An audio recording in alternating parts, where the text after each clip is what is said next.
this one, guys, we're playing white, and black's bishop just went from e7 to f6.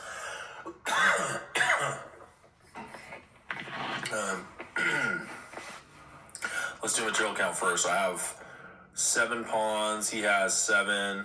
I have 3 minor pieces. He has 3. And we both have 2 bishops and the knight. We both have a queen and 2 rooks. So we're exactly equal material-wise. So let's take a look at this. Why did he go bishop to f6? Immediately I want to take it with knight takes f6 with check. And in that case, he's probably going to take back with the knight, so he can attack my queen. So knight takes f6, attacking my queen. And then we go, what do we do? Maybe queen takes g7, attacking his rook. His rook could come to f8 to defend itself. And then we would win the knight on f6 because the knight would be undefended. And if you went rook g8, his knight would still be undefended. We could take queen takes f6. And then there's also a discovered attack, guys, on the light square bishops between each other. So after I take back with the knight on f6 with check, my bishop on g2 is aiming at his bishop on b7 and vice versa. So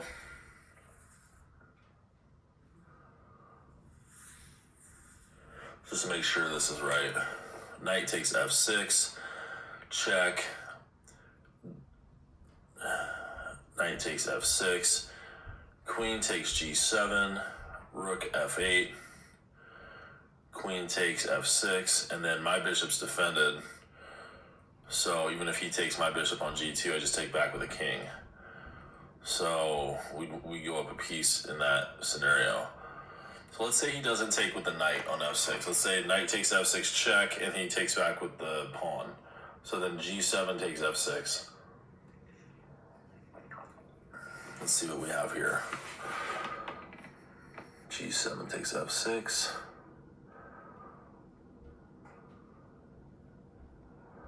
Whoa, I kind of want to just sack my rook for the e6 pawn just based on the look. Because his king's not castled.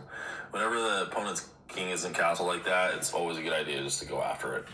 With stuck in the middle, that's why we castle. So rook takes e6 check, f7 takes e6, queen takes e6 check. It's going after the king. And let's say he goes king d8. And then we have bishop to f4, attacking the queen, getting more pieces in the attack.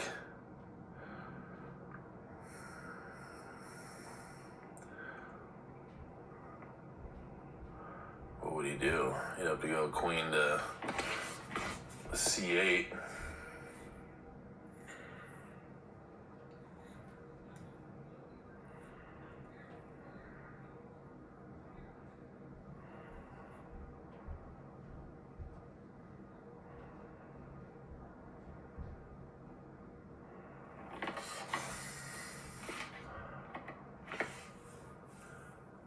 And then you would have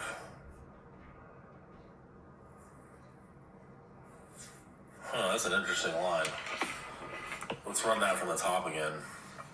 And we know what happens if he takes back with the knight. He just loses his knight and we go up a piece.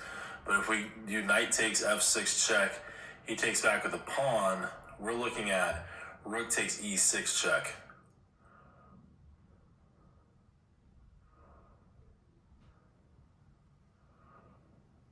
f7 takes e6, queen takes e6 check.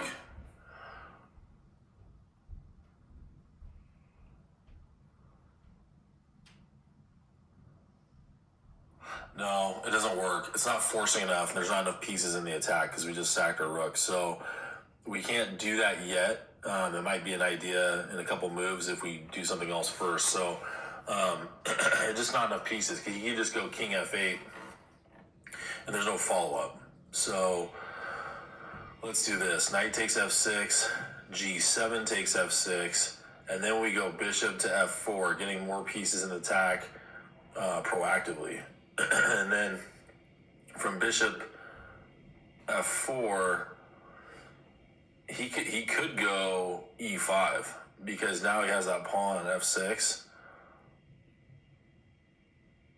But it's pinned, so you can't. It's kind of a false threat. You can't really take my bishop. So then maybe at that point we take on G7. So queen takes G7, and then what's he gonna do? He's got to go rook F8. Rook F8.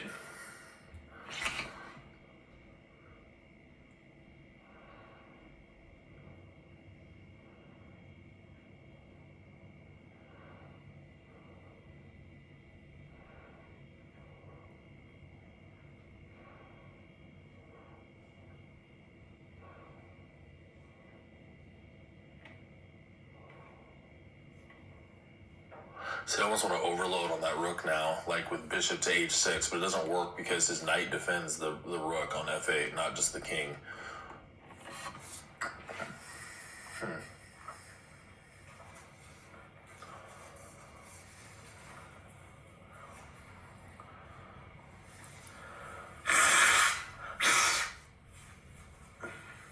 I got a cold, guys. Doesn't matter. You got a cold, gotta do your tactics.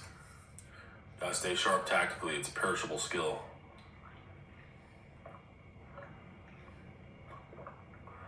Alright. Knight takes F6 check, starting from the top. Knight takes F6 check.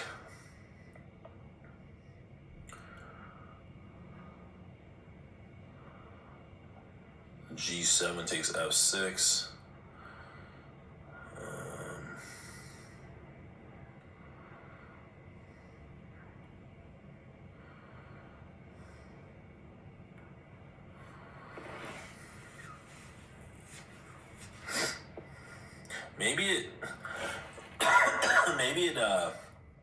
Maybe it is rook takes E6 check.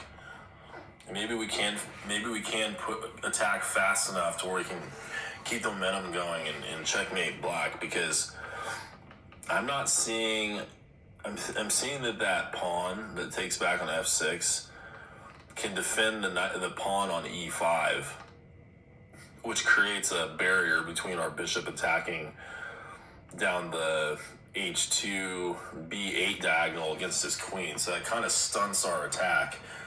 So it kind of makes me want to go back to the rook sack idea. So let's try it out and see if we can finagle a couple other lines. So knight takes F6 check, G7 takes F6. Otherwise, he takes the knight and he ends up losing his knight in the original line.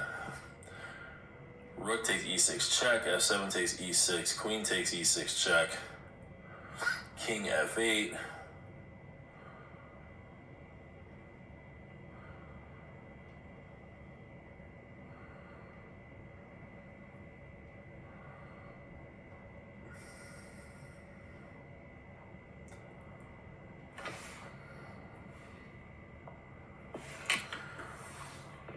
Oh, okay. This is what I'm missing. When he took back with the G pawn, because now we can go bishop to H6 check if he goes to F8, and that would be checkmate. So what I missed initially, I haven't made any moves yet, but was that his pawn taking back on F6 is going to expose him to check on the diagonal from the other side. Now that's if he goes to F8, and that was originally what stuck me, because if he goes to D8, we're going to attack his queen with bishop to F4, and then his queen has to drop to C8, otherwise, he's trapped. So when we go bishop F4 and he goes queen C8,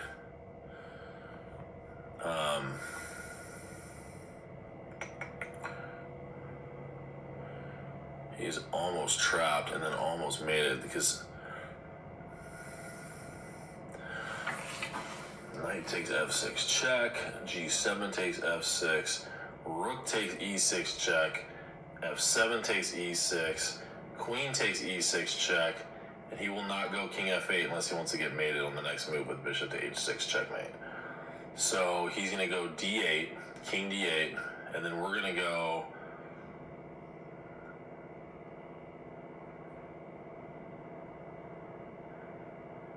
bishop to f4.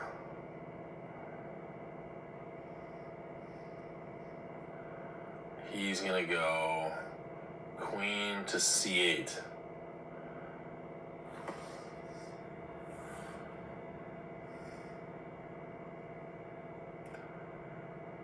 And then I almost want to just go bishop to d6. That's what I want to do, because then we're threatening queen to e7 checkmate.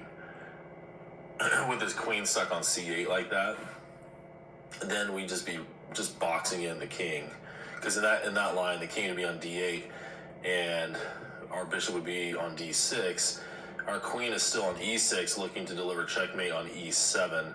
So then, but I wonder if he has enough resources, like he can go rook h to e8 there, and then if he does,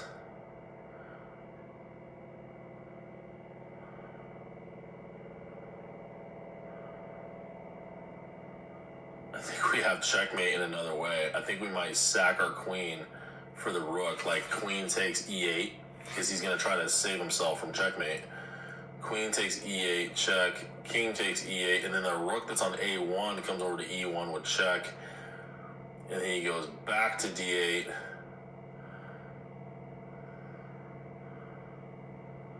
Ooh, I think he's just barely getting away. It doesn't work. I want to see, okay, I want to see after bishop d6, so going back a couple moves in that line. So we go bishop d6, and then he goes rook h to e8. Basically attacking our queen that would be on e6.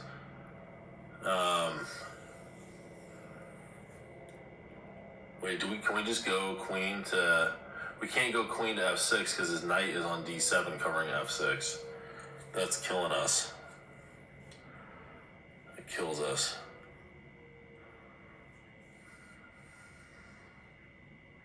If that knight wasn't protecting that square, I could easily just go queen to f6. That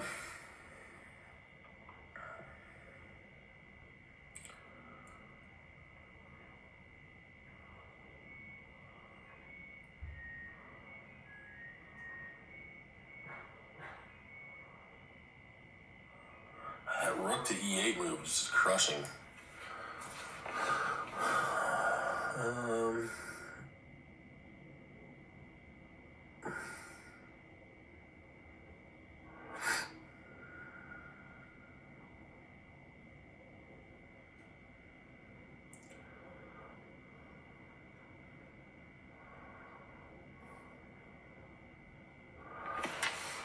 And I almost feel like at that point too, we need to move our bishop into the game, the one that's on g2, because it's definitely they're aiming at each other. Those bishops are. So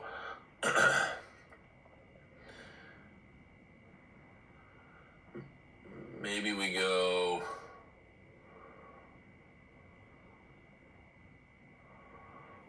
bishop to h3, adding more attack to just more power to d7 knight, getting it more into the attack.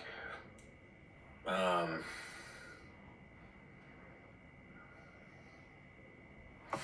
right, let's start that from the top again. This gets pretty deep. So knight takes f6 check. We know what happens if he takes with the knight. We end up winning it.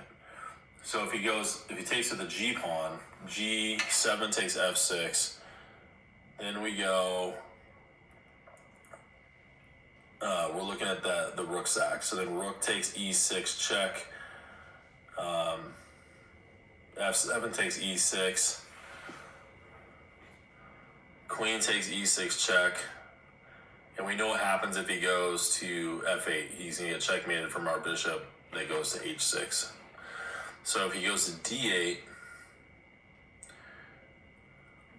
we're looking at bishop to f4, which almost traps his queen. So then his queen has to go to c8 to not get trapped. And then our follow-up we were looking at was bishop to d6, threatening checkmate with queen to e7 check, but it's not fast enough because his rook that's on h8 can come to e8, attacking our queen. So in that case, maybe we don't go bishop to d6, but we try getting our light square bishop into the game.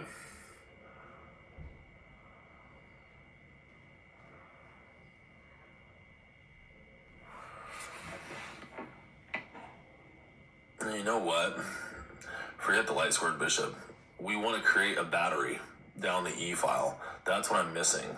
Is we need we need that other rook that's on a1 just to add more power and come to e1, because we know that rook to e8 move is coming. So that won't stop us, because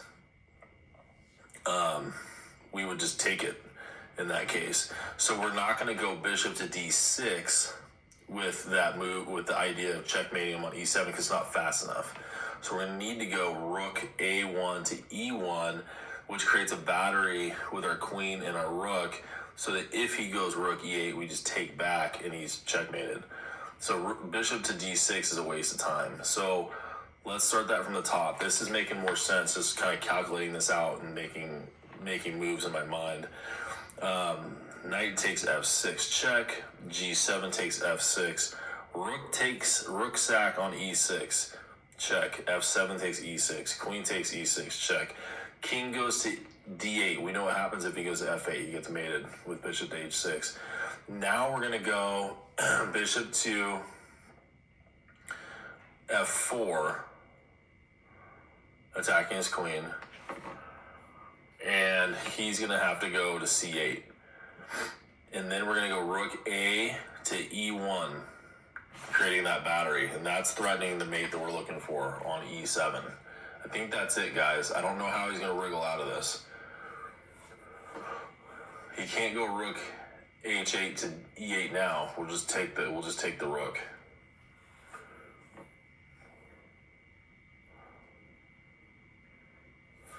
Something kind of dawned on me there too during that calculation. I wonder if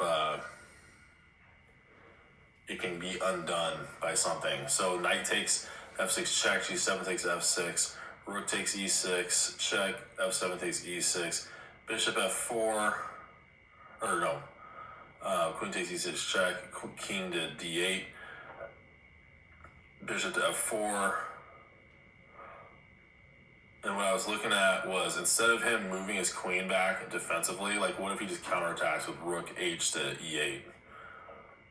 In that case, we would just snap off the rook with queen takes e8 and win the rook, because then we'll take back the queen on the next move. So in that case, like if he tries an in-between move to counterattack us, we'll just take his rook first with check. He takes back, king takes e8, which removes the defender of his queen that's on c7, and we just take bishop takes c7. So let's just go ahead and make the move. I feel comfortable with this calculation now that we have that follow-up figured out. So I'm going to go knight takes f6 check. Yes, he took with a g-pawn like we calculated. g7 takes f6. I'm going to go rook takes e6 check. That's it. f7 takes e6. Queen takes e6 check. King to d8 like we calculated. Now we're going to go bishop to f4 like we had calculated out. Yes, that's it. +5. That's a 2160 rated puzzle, guys, at only a 36.1% pass rate. I can see why it's a little bit difficult calculating all the lines, but it makes a lot of sense when you do. All right, guys, moving on to the next.